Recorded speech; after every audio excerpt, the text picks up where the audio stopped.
अच्छा जी, तो वेलकम दूसरी वीडियो में पार्ट 2 में। तो अब मैं यहाँ तक पहुँच चुकी हूँ लाइन के एंड तक। अब मैं इधर से इसको कनेक्ट करूँगी नीचे वाली लाइन से। तो जैसे हमने साइड में कनेक्ट किया था वैसे ही यहाँ पे कनेक्ट होगा। यहाँ पे स्लिप स्टिच से कनेक्ट करेंगे, उसके बाद फिर 3 डबल क्रोशिया लेकर उसके बाद इसी होल में कॉर्नर बनाएंगे। तो ये कॉर्नर बन जाएगा और वैसे ही बनेगा जैसे हम जो नॉर्मल कॉर्नर बनाते हैं, मगर सिर्फ हम लोग स्लिप स्टिच करने के बाद 3 डबल क्रोशिया को 3 डबल क्रोशिया के बाद हम लोग दूसरे वाले नीचे वाली लाइन के कॉर्नर से स्लिप स्टिच करेंगे ताकि हमारी एंडिंग लूज़ ना रहे, यानी कि हैंगिंग ना रहे। ठीक है, और वैसे ही इसको कनेक्ट करेंगे और ऊपर तक आएंगे। ये जो फिर यहाँ से ऊपर चल के इस पॉइंट तक आएंगे और इधर से आके फिर जब नीचे के लूज एंड्स छोड़ते हैं उनको उठाएंगे। ठीक है, तो मैं इसको फास्ट फॉरवर्ड करती हूँ, उसके बाद हम लोग जो है ना वो आगे चलते हैं और मैं जब नीचे आऊँगी तब मैं आपको दिखाऊँगी कि आगे किस तरीके से उठाना है। ओके,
ओके, तो अब हम लोग आ गए हैं इस कॉर्नर में। ठीक है, इस कॉर्नर में मैंने पहले 3 डबल क्रोशिया बनाया था नीचे और हम लोग आगे बढ़ गए थे। ठीक है, अब हम जब ऊपर से दोबारा घूमकर इस कॉर्नर पर आए हैं तो मैंने दोबारा यहाँ पे 3 डबल क्रोशिया बनाया। ठीक है, ये 3 डबल क्रोशिया हमारे कॉर्नर को कंप्लीट करेगा। ठीक है, अब हम इस डबल क्रोशिया से नीचे वाले जो हमारी लाइन में हमने जिन पैचेस को इग्नोर किया था, जिनके पैचेस के कॉर्नर्स को इग्नोर किया था, सॉरी, ये वाले। ठीक है, ये अगर जॉइंट होते तो भी यही वाले कॉर्नर और अगर जॉइंट नहीं होंगे तब भी यही वाले कॉर्नर। अच्छा, अब मैं यहाँ पे नीचे से ले रही हूँ। ठीक है, अगर आप चाहें तो आप ऊपर से आकर भी ले सकते हैं, लेकिन आपको एक ही पैटर्न को फॉलो करना है। अगर पूरे ब्लैंकेट में अगर आप नीचे से ले रहे हैं धागे को और स्लिप स्टिच नीचे से हुक उठा के कर रहे हैं तो नीचे से ही पूरे ब्लैंकेट में सारे पैचेस को उठाते जाएंगे। ठीक है, और अगर आप लोग ऊपर से उठा रहे हैं तो फिर आपने ऊपर से उठाना है। मैंने यहाँ पे नीचे से उठा के नीचे से हुक डाला है, नीचे से हुक डाल के उसके बाद इसको स्लिप स्टिच किया इस कॉर्नर को। ठीक है, स्लिप स्टिच करने के बाद मैंने 3 की चेन बनाई है और अब मैं डायरेक्ट इस वाले पैच के कॉर्नर वाले होल में जाऊँ। ठीक है, मैं यहाँ से ऊपर आ गई थी, मैंने इस कॉर्नर को कंप्लीट नहीं किया था। ठीक है, ये वाला जो कॉर्नर था मैंने इसको कंप्लीट नहीं किया था, तो अब मैं यहाँ पे 3 डबल क्रोशिया बनाऊँगी। अब हम लोग यहाँ से 3 डबल क्रोशिया बनाने के बाद दोबारा उसी तरीके से ऊपर जाएंगे जैसे हम लोग पिछले स्क्वायर में, इससे प्रीवियस वाले स्क्वायर में गए थे। ठीक है, 3 डबल क्रोशिया बनाने के बाद हम यहाँ पे सामने वाले पैच से अटैच करेंगे। ठीक है, ये मैं इसको इसके साथ अटैच करूँगी स्लिप स्टिच से। मैं हुक को अंदर डालूँगी और फिर नीचे से धागे को लपेट के बिना लपेटे मैंने हुक को ऐसे ही डाला है, स्टिच को लेते हुए ऊपर आऊँगी और ऊपर से इसको उठा के बंद कर दूँगी, ठीक है। और उसके बाद मैंने सेकंड वाले होल में 3 डबल क्रोशिया बनाना है डायरेक्ट, ठीक है ना।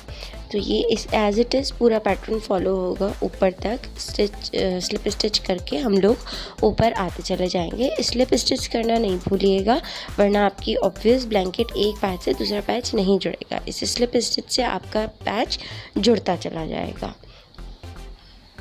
तो है ना इजी और आसान मेथड। हाँ, थोड़ी सी मुश्किल होती है जब नया नया करना शुरू करते हैं तो नहीं समझ में आता, थोड़ी कन्फ्यूजन होती है। बट जब आप 2 to 3 लाइंस बना लेंगे इस वीडियो को देखते हुए तो आई गारंटी कि आप लोगों को ईज़िली समझ में आ जाएगा और आप लोग आराम से कर सकेंगे। एंड आई होप कि मैं आप लोगों को सही से समझा पा रही हूँ। और अच्छा, शुरू में मैं एक डायग्राम दूंगी, आप उस डायग्राम की स्क्रीनशॉट निकाल लीजिएगा। शुरू में भी मैंने दी है और यहाँ पे भी मैं अभी ऐड कर दूंगी स्क्रीनशॉट में आगे, तो आप वहाँ से भी उसको स्क्रीनशॉट उसके ले लीजिएगा उस डायग्राम की। उससे आपको ईजी हो जाएगा फॉलो करना और आपको समझना। तो कोई चीज़ अगर नहीं समझ में आए तो आप उस डायग्राम से भी समझ सकते हैं, ठीक है। यहाँ पे मैं दूसरा वाला मेथड यूज़ कर रही हूँ। नीचे आप लोगों ने नोटिस किया होगा कि हम लोगों ने ऊपर के पैचेस को आपस में अटैच नहीं किया था, लेकिन यहाँ पे उन लोगों के लिए जिनको कन्फ्यूजन होती है, जो न्यू बिगनर्स हैं, जिनको मसला होता है कि वो समझ नहीं पाते कि हम लोग जो है ना वो कहाँ छोड़ें और कहाँ अटैच करें, तो ये उन लोगों के लिए ईजी मेथड है कि इसको यहाँ से अटैच करके भी आगे बढ़ सकते हैं। जिसको जो वे ईजी लगे वो उस वे को यूज़ करके ब्लैंकेट को अटैच कर ले, ठीक है। यहाँ पे हमने अटैच किया है स्लिप स्टिच से लास्ट कॉर्नर को भी, ठीक है। नीचे हमने अटैच नहीं किया था, लेकिन यहाँ पे मैं अटैच करने वाला मेथड भी बता रही हूँ, जिससे आप लोगों की ब्लैंकेट ईजी हो जाएगी। आप देख सकते हैं कि आप इसको कितना भी खींच लें, कुछ भी कर लें, ये स्टिचेस निकलेंगे नहीं और ये बहुत मजबूत पैचेस जुड़ते हैं और बहुत ईजिली जुड़ जाते हैं। आपको बस एक दफ़ा इस मेथड को समझने की ज़रूरत है, ठीक है। तो यहाँ पे मैं दोबारा कॉर्नर पे आ गई हूँ। कॉर्नर से मैंने इस नीचे से हुक डालना है, ठीक है, क्योंकि ऑब्वियस मैंने नीचे से पहले वाला भी कॉर्नर उठाया था, तो इधर भी मैंने नीचे से उठाना है। तो नीचे से मैं हुक डालूँगी, कोई भी मैंने धागा नहीं लपेटा, डायरेक्ट बस हुक डाल के स्लिप स्टिच करूँगी, ठीक है। स्लिप स्टिच करने के बाद सारी चीज़ों को मैं ऊपर लेकर आऊँगी। इस टांके को यहाँ पे 3 की चेन बनाऊँगी, क्योंकि मुझे दूसरे कॉर्नर में जाना है, तो 3 की चेन बना के जाऊँगी तो कॉर्नर मेरा बहुत नाइस और नीट बनेगा, ठीक है। तो ये मैंने कॉर्नर बना दिया और कॉर्नर बना के अब मैं सामने वाले पैच में 3 डबल क्रोशिया बनाऊंगी, ठीक है, इस कॉर्नर में। और फिर इधर से ऊपर आऊँगी, ऊपर से साइड में दोबारा इस साइड पर आऊँगी। इसी तरीके से जिस तरीके से हमने पिछला वाला कनेक्ट किया था, इसी तरीके से यहाँ पे भी कनेक्ट करती चली जाऊँगी। मैंने 3 डबल क्रोशिया लिया, 3 डबल क्रोशिया लेकर उसके बाद फिर मैं इसको सामने वाले डायगनली पैच को स्लिप स्टिच करके कनेक्ट करूँगी, ठीक है।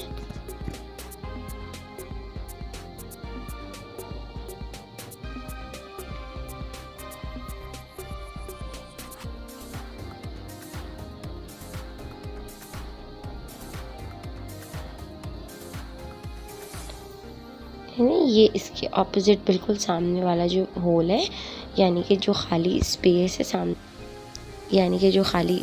है उसमें मैं स्लिप स्टिच करूँगी। बाकी पूरा मेथड सेम है, जैसे हम लोगों ने पिछला अटैच किया था ऐसे ही हम लोग इसको भी अटैच करेंगे। बस सिर्फ एक दफ़ा समझ लें तो इजी हो जाएगा। तो जिनको समझ में नहीं आ रहा वो पीछे फॉरवर्ड करके देख सकते हैं कि मैंने किस तरीके से बनाना सिखाया है। और जिनको डबल क्रोशिया नहीं बनाना आता वो मेरे चैनल पर जाके और डबल क्रोशिया बनाने की वीडियो देख सकते हैं कि डबल क्रोशिया कैसे बनता है, और सिंगल क्रोशिया कैसे बनता है, ट्रिपल क्रोशिया कैसे बनता है, और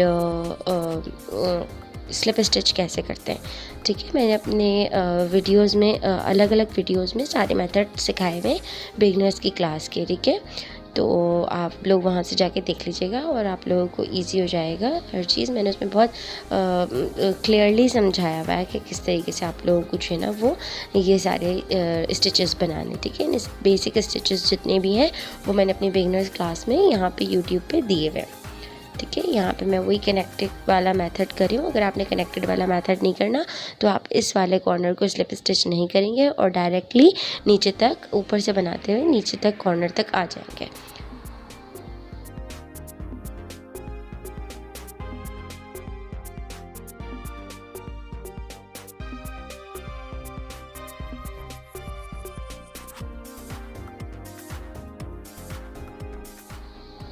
ओके, तो अब आप लोग देख सकते हैं कि हम मेरी ये ब्लैंकेट का सेकंड जो लाइन थी, मतलब जो सेकंड पैचेस थे, स्टेप 2 शुरू हो गया, मतलब लाइन 2 मेरी शुरू हो गई पैचेस की। अब मैं इसी तरीके से इसको जोड़ती हुई नीचे से जोड़ती हुई ऊपर, और ऊपर से फिर नीचे दोबारा इस कॉर्नर में आऊँगी और इसी तरीके से सारे पैचेस को उठाती हुई, जैसे मैंने फर्स्ट और सेकंड को उठाया है, इसी तरीके से मैं सारे पैचेस को उठा के और फिर आपस में कनेक्टेड करती हुई लाइन के बिल्कुल एंड में चली जाऊंगी। पूरा मेथड यहाँ तक सेम होगा। और ये वाला जो कॉर्नर है, जो ग्रे वाले पैच का ऊपर ये वाला जो कॉर्नर है, यहाँ तक मैं इस सेम पैटर्न को फॉलो करूँगी। यहाँ पे आके मैं स्टॉप हो जाऊँगी। ठीक है, तो मिलते हैं यहाँ तक कंप्लीट करने के बाद। आगे क्या करना है वो बताते हैं। ओके, तो अब हम लोग पहुँच गए हैं इस ग्रे वाली लाइन के एंड तक। ठीक है, तो इस ग्रे वाली लाइन के एंड में पहुंचने के बाद अब मेरे पास जो थर्ड लाइन है वो ये वाली है, जो मैंने ऊपर रखी हुई है अपनी। ठीक है, तो अब हम लोग ये वाली लाइन को इस तरीके से कनेक्ट करते हुए सेकंड लाइन को हम लोग पूरा, मैंने आप लोगों को जैसे बताया था सेकंड रो में मैं पहुंची थी, उसी तरीके से मैंने इसको पूरा कनेक्ट करते हुए यहाँ से उठा के ऊपर आते हुए दोबारा से कनेक्ट करते हुए फिर पूरा इस तरीके से ये पूरे सर्कल्स को, पूरे स्क्वायर्स को वैसे ही कनेक्ट किया है जैसे मैंने नीचे वाली लाइन में किया था। ठीक है, उसके बाद अब मैं ऊपर आ गई हूँ। ठीक है, अब मेरे पास जो नेक्स्ट लाइन है वो ये है। तो अब मैं यहाँ पे 3 की चेन बनाऊंगी। इस कॉर्नर को मैं हाफ़ बनाऊंगी। ठीक है, हाफ़ में बाद में एंड में आप लोगों को बताऊंगी कि इसको कैसे कवर करना है। तो ये मैंने हाफ़ 2 डबल क्रोशिया बनाया, डबल क्रोशिया बनाया 3, और उसके बाद 3 की चेन ली और उसके बाद नेक्स्ट पैच को मैंने पिक करके और फिर स्लिप स्टिच कर दिया। अच्छा, आप इस बात का ध्यान रखिएगा कि आप जो भी पैच कनेक्ट कर रहे हैं उसको उल्टा कनेक्ट मत करिएगा, हमेशा सीधा कनेक्ट करिएगा, क्योंकि हम काम करते हुए ध्यान नहीं रहता। कभी कभी हमसे गलती भी हो जाती है, मुझसे अक्सर हो जाती है गलती कि मैं जो ना वो नेक्स्ट पैच जब उठाती हूँ तो मैं कभी कभी उल्टा उठा लेती हूँ। तो आप हमेशा सीधा उठाइएगा, ये याद रखिएगा। उसके बाद फिर ऐसे ही 3 डबल क्रोशिया बना के हमने लाइन को कनेक्ट करना है। ठीक है, उसके बाद हमने स्लिप स्टिच किया। ये मैं फास्ट फॉरवर्ड कर रही हूँ ताकि आप लोगों को जल्दी जल्दी बता सकूँ।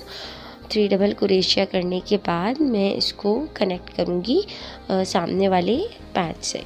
ठीक है, स्लिप स्टिच करके कनेक्ट करने का मतलब है कि वो स्लिप स्टिच कर रही हूँ मैं। ओके, 3 डबल क्रोशिया किया। उसके बाद फिर नेक्स्ट जो हमारे पास खाली जगह थी उसके अंदर हमने उसको स्लिप स्टिच किया। बिल्कुल खाली जगह, हमने खाली जगह को पूरा कर दिया है बिल्कुल। ठीक है, तो ये हम लोग आ गए इस कॉर्नर पे। अच्छा, अब हमने कनेक्टेड मेथड सीखना है। मैं ज़रा फोकस करीब कर लेती हूँ दिखा देने के लिए आप लोगों को। यहाँ पे हमने कनेक्टेड मेथड लिया था। ये हमारा फर्स्ट होल है और ये हमारा सेकंड होल है। ठीक है, 2 होल्स थे हमारे पास। हमने जैसे नीचे वाली लाइन में लेफ़्ट वाले को राइट वाले में लिया था और लेफ़्ट वाले को इग्नोर किया था, इसी तरीके से हम यहाँ पे भी करेंगे। यहाँ पे हम स्लिप स्टिच राइट वाले साइड के होल पे करेंगे और लेफ़्ट वाले साइड का जो होल होगा, जो कॉर्नर है, उसको हम लोग ऐसे ही रहने देंगे। इसको हम लोग जब घूम के ऊपर जाएंगे तब उठाएंगे। ठीक है, उसके बाद मैंने यहाँ पे सेकंड पीस अटैच कर लिया है स्लिप स्टिच करके। ठीक है, तो यहाँ पे हम लोग इस तरीके से अब ये सारे पैचेस को हम पूरी लाइन उठाते चले जाएंगे। जितने भी हमारे पास पैचेस हैं वो सारे हम लोग लेते चले जाएंगे और सामने से उसको डायगनली कनेक्ट करते चले जाएंगे। इस वाले पार्ट को हम लोग रहने देंगे, इस वाले को इससे कनेक्ट कर देंगे।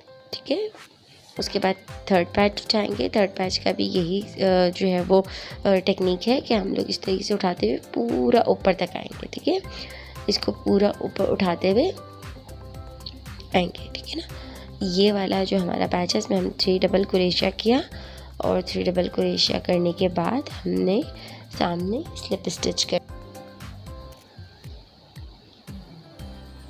स्लिप स्टिच कर लिया। अच्छा, एक और बात, जो आप लोग पैचेस कनेक्ट जिस सीक्वेंस में करना चाह रहे हैं या जो कलर कंट्रास्ट आपने लिया है उसको आप एक दफ़ा पूरा, जैसे मैंने शुरू में अपनी पार्ट 1 की वीडियो में पूरा टेबल पे एक जगह रख के उसके बाद मैंने उसकी वीडियो बना ली थी। इस तरीके से आप भी क्या करिएगा कि अगर आप वीडियो ना भी बनाएं तो एक स्क्रीनशॉट या एक पिक्चर ज़रूर क्लिक करके रखिएगा अपने पास, ताकि आपके पास माइंड में रहे कि आपने कौन सा पैच किस टाइम पे उठाना है, आपको सीक्वेंस याद रहे। वरना ये होता है कि कभी हमारे पास सीक्वेंस हमारे माइंड से निकल जाता है। जैसे इसमें बहुत सारे कलर कंट्रास्ट थे और सारे ऑलमोस्ट मिलते जुलते कलर कंट्रास्ट थे, सिर्फ आगे पीछे था थोड़ा सा, तो मुझे बहुत डिफ़िकल्टी हो रही थी। तो ये टेक्निक मैंने सीखी कि मुझे जो है ना वो पहले ही सारे जितने भी मुझे जिस सीक्वेंस में ब्लैंकेट बनानी है, जो पैचेस जिसके बाद आना है उसको मैं एक ही दफ़ा पूरे को रख के उसके बाद मैं उसकी एक दफ़ा पूरी पिक्चर क्लिक कर लूँ, क्योंकि ऑब्वियसली हम लोग घर में हर वक्त वो पैचेस रखे नहीं रह सकते जब तक हमारी ब्लैंकेट कंप्लीट हो। क्योंकि ये तो छोटी ब्लैंकेट थी, लेकिन बड़ी जो ब्लैंकेट्स होती हैं उनके पैचेस भी ज़्यादा होते हैं। तो आप जो भी आपका एक सीक्वेंस हो बना के पहले एक स्क्रीनशॉट ले लें, ठीक है। तो यहाँ पे मैं ये पूरी लाइन कंप्लीट करती हुई वैसे ही ऊपर तक आ गई हूँ, और ऊपर आने के बाद मैं अपने काम को थोड़ा सा रोटेट कर लेती हूँ, सॉरी, तो ताकि इजीली दिखा सकूँ। ये रोटेशन इसलिए चल रही होती है कि मेरा हाथ जो काम में कर रही हूँ तो उसकी वजह से वो थोड़ा सा टेढ़ा हो जाता है। मेरा हाथ उस तरीके से चलता नहीं है जिस तरीके से वीडियो के नीचे रखा हुआ है, ठीक है। तो मैं थोड़ा सा इसको जो है ना वो टर्न कर लेती हूँ, ठीक है। फोकस करीब कर रही थी ताकि आप लोगों को दिखा सकूँ। अब हम लोग कॉर्नर पे आ गए हैं, तो कॉर्नर में हम 3 डबल क्रोशिया करेंगे। 3 डबल क्रोशिया करने के बाद वही सेम मेथड है। 3 डबल क्रोशिया के बाद हम लोग लास्ट वाली जो लाइन थी हमारी नीचे वाली, जिसे हमने नीचे कनेक्ट किया था, ऐसे हम यहाँ पे भी कनेक्ट करेंगे। कनेक्ट मतलब स्लिप स्टिच करेंगे, ठीक है। स्लिप स्टिच करके हम लोग 3 की चेन बनाएंगे, और 3 की चेन बना के डायरेक्ट हम इसी होल में जो कॉर्नर था हमारे पास वहाँ पे हम लोग 3 डबल क्रोशिया करेंगे। तो ये हमारा ऊपर वाले जो लाइन है उसका कॉर्नर बन जाएगा, ठीक है। तो ये बहुत नीट लगता है, ठीक है। उसके बाद हमने वही टेक्निक पूरी फॉलो करनी है जो हमने नीचे वाली फर्स्ट और सेकंड लाइन में करी थी, ठीक है। ऊपर से पूरा घूम के नीचे तक आना है। नीचे से हमें जो हमने छोड़ी थी लेफ़्ट साइड वाला जो हमने कॉर्नर छोड़ा था उसको नीचे से पिक करके और फिर कनेक्ट करते हुए ऊपर चलते हुए चले आना है, ठीक है।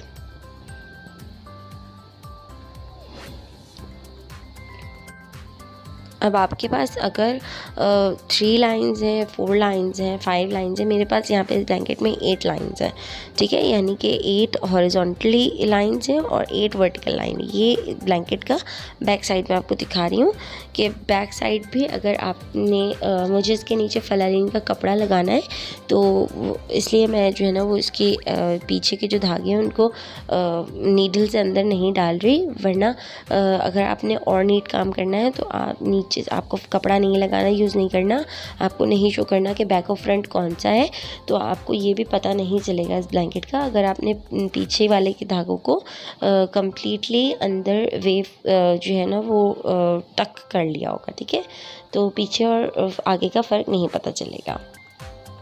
ओके, तो यहाँ पे मैं इस लाइन को कंप्लीट करती हुई पूरी, जैसे मैंने आपको बताया था, मैं पूरी लाइन को कंप्लीट करती हुई ऊपर आ गई हूँ। और तो आगे की कहानी ब्लैंकेट की कुछ ऐसी है कि ब्लैंकेट कुछ इस तरीके से दिखेगा, ठीक है। ये मैंने उल्टा रखा हुआ है और ये नीचे का पार्ट है बॉटम का, जिसको हमने कनेक्ट नहीं किया था, कोई लाइन नहीं बनाई थी। और ये हमारे साइड की लाइन है जो हमने वर्क नहीं किया था जिस पे, ठीक है, जिस पे हमने काम नहीं किया था। और ये मेरी लास्ट रो है, 8th रो, जो मेरी ऊपर बन रही है, ठीक है। तो मैं इसको कंप्लीट करूँगी और मैं आप लोगों को बताती जाऊँगी कि इसमें क्या करना है कि यहाँ से ऊपर से बिल्कुल वैसे ही आना है नीचे तक, और नीचे से आके आपने उसको उठाना है जो इग्नोर्ड वाला साइड था आपका। और ये जो है ना वो साइड ये वो वाला साइड है जो वर्कड है, जो हम बनाते हुए ऊपर आए हैं। अब हम लोग जो दूसरा वाला साइड रह गया है उसको भी हम बिल्कुल ऐसे ही ज्वाइन करेंगे, वो भी बिल्कुल ऐसा ही दिखेगा, बिल्कुल आपका बुरा नहीं लगेगा आपका, और बिल्कुल ऐसे ही लगेगा साइड जैसे ये वाला साइड था, ठीक है। और ये बॉटम का पार्ट भी बिल्कुल ऐसा ही लगेगा जैसे आपका ऊपर का पार्ट लग रहा था, ठीक है। तो आप लोग कंफ्यूज नहीं होइएगा, ये मैं उल्टी रख के आप लोगों को दिखा रही हूँ।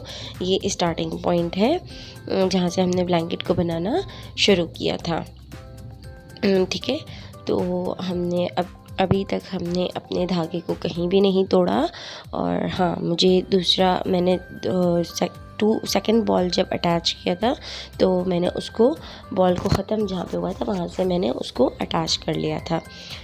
उस बॉल को मैंने उस पहले वाले बॉल को भी कहीं काटा नहीं था, डायरेक्टली मैं कंटिन्यूस मुसलसल ज्वाइन करती हुई आ रही हूँ इस पूरे ब्लैंकेट को, ठीक है।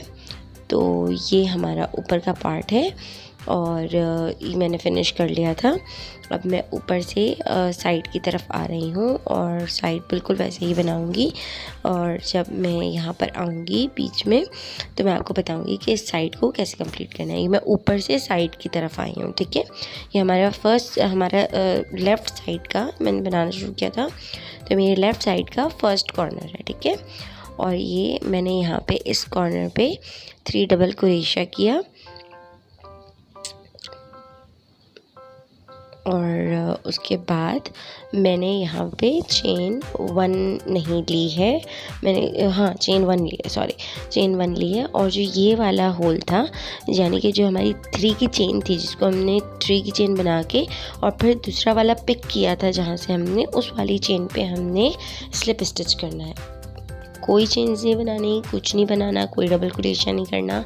हमने सिंपल उस होल में उस 3 की चेन के ऊपर स्लिप हुक के मैं आप लोगों को सही समझा पा रही हूँ। ये वो वाली चेन्स हैं जिनको हमने बनाते हुए कनेक्ट किया था, ऊपर वाले उठाया था ऊपर वाले ग्रैनी स्क्वायर को, ठीक है। तो यहाँ पे भी मैं जो है ना वो स्लिप स्टिच करके डायरेक्ट कॉर्नर में आ गई हूँ। मैंने कोई चेन नहीं बनाई है, चेन ऑलरेडी हमारी बनी हुई थी, ठीक है। आप इसको यूँ समझ लें कि चेन हमारी ऑलरेडी बनी हुई थी, ठीक है। तो यहाँ पे मैंने कॉर्नर को वैसे ही बनाया है जैसे हम नॉर्मली बनाते हैं कॉर्नर, ठीक है। तो ये बिल्कुल ऐसा ही दिख रहा है, ऐसा ही दिखेगा जैसे हमारे दूसरे साइड्स के दिख रहे हैं, ठीक है, कॉर्नर्स। उसके बाद मैं जब फास्ट फॉरवर्ड करके आगे तक आ जाती हूँ, मैं आप लोगों को दिखाती हूँ कि बिल्कुल वैसे ही बनेगा। 3 double crochet, chain 1, 3 double crochet. फिर जब कॉर्नर में आएंगे तो फिर कॉर्नर में आने के बाद अब यहाँ पे 3 डबल क्रोशिया बनेगा। ये मैं स्लो मोशन में बना रही हूँ। 3 डबल क्रोशिया बनेगा, उसके बाद चेन 1 बनेगी, ये 3rd डबल क्रोशिया हो गया, फिर ये चेन 1 बनाई। अब ये वाला जो होल, ये वाली जो चेन्स थी 3 चेन जो हमने बनाई थी, यहाँ पे हुक को डाल के स्लिप स्टिच करेंगे, ठीक है। स्लिप स्टिच करने के बाद हम चेन 1 लेके दोबारा इस कॉर्नर में आ जाएंगे और इस कॉर्नर के ग्रैनी स्क्वायर में हम लोग 3 डबल क्रोशिया बनाएंगे। और यही टेक्निक सारे साइड में बॉटम पे भी चलती चली जाएगी। इसी को हम लोग फॉलो करते चल जाएंगे। सारी हम साइड्स को इसी तरीके से बनाएंगे। जो हमारा रह गया था अनफिनिश्ड जो साइड्स थे हमारे और जो बॉटम था उसको हम लोग इसी टेक्निक से कनेक्ट करेंगे। यानी कि जब हम लोग उस 3 की चेन पर आएंगे, कॉर्नर के 3 डबल क्रोशिया बना के जब हम लोग बीच की चेन पे आएंगे तो उसको हम स्लिप स्टिच करेंगे, ठीक है। ये मैं आप लोगों को दिखा दूं कि मैंने सारे ऐसे ही बनाए हैं और ये बिल्कुल भी बुरा नहीं लग रहा, सारे इक्वली लग रहे हैं और बहुत ही नीट ब्लैंकेट बनी है अल्हम्दुलिल्लाह। और ये मैं इस साइड के कॉर्नर पे आ गई हूँ। अब मैं बॉटम का पार्ट शुरू करूँगी, ठीक है। यहाँ पे मैं 3 चेन ली है और 3 डबल क्रोशिया बनाया है दोबारा। अब कॉर्नर जो था हमारा वो उसको उसी तरीके से मैंने बनाया है। उसके बाद फिर मैं बॉटम में भी यही टेक्निक फॉलो करूँगी। अब मैं अपने काम को थोड़ा सा टर्न करके करती हूँ ताकि जो है ना वो ये हमारा बॉटम है, ठीक है। आपको टर्न करके दिखा रही हूँ। ये हमारा स्टार्टिंग पॉइंट था, ठीक है। ये हमारा स्टार्टिंग पॉइंट है जहाँ तक हमें यही टेक्निक फॉलो करते हुए आना है। तो मैं टेक्निक फॉलो यही करती हुई जो मैंने ऊपर किया। अगर किसी को समझ में ना आया हो तो वो बैक पे जाके मतलब रिवाइंड करके वीडियो, तो वो रिवाइंड करके थोड़ा सा देख ले, उसको समझ में आ जाएगा, ठीक है। और फिर मैं इसको 3 डबल क्रोशिया करती हुई 3 डबल क्रोशिया करके उसके बाद मैंने चेन 1 ली है। चेन 1 लेने के बाद मैं जहाँ से मैंने बनाया था फर्स्ट, उसके 3rd वाले स्टिच में इसको स्लिप स्टिच कर दूँगी। चेन 1 लिया मैंने और मैंने यहाँ पे इसको स्लिप स्टिच कर दिया। तो ये हमारी पूरी ब्लैंकेट बिना किसी धागे को तोड़े और बिना किसी हसल के पूरी की पूरी कनेक्ट हो चुकी है। सारे पैचेस अच्छा, इसके स्क्वायर्स को, पैचेस को कनेक्ट करने का ही तरीका है, ग्रैनी स्क्वायर्स को। और जो दूसरे शेप्स बनते हैं क्रोशिया में ब्लैंकेट्स के लिए, उनको कनेक्ट करने का थोड़ा डिफरेंट मेथड है। तो अगर मुझे वो कहीं से मिल गया और मुझे समझ में आया तो मैं वो भी ज़रूर शेयर करूँगी आप लोगों को। आप लोग मुझे ज़रूर बताइएगा कि वीडियो कैसी लगी आपको और इसका पार्ट 2 और पार्ट 1 कैसे लगे। तो अगर मेरी वीडियो पसंद आई हो तो प्लीज़ मेरे चैनल को सब्सक्राइब करिएगा, शेयर करिएगा और आगे भी लोगों से शेयर करते रहिएगा ताकि जो है ना लोगों के लिए ईजी रहे। और बस यही था आज का हमारा कारनामा। ये हमने ब्लैंकेट वाला मेरा प्रोजेक्ट बहुत टाइम से रुका हुआ था, तो मैं बहुत अरसे से कोशिश कर रही थी कि मैं इसको जल्द से जल्द कंप्लीट कर सकूं, मगर हर चीज़ का अपना एक टाइम होता है। तो अगर आप लोगों को पसंद आई हो तो प्लीज़ थम्स अप करिएगा ज़रूर। और बाय बाय, अल्लाह हाफ़िज़।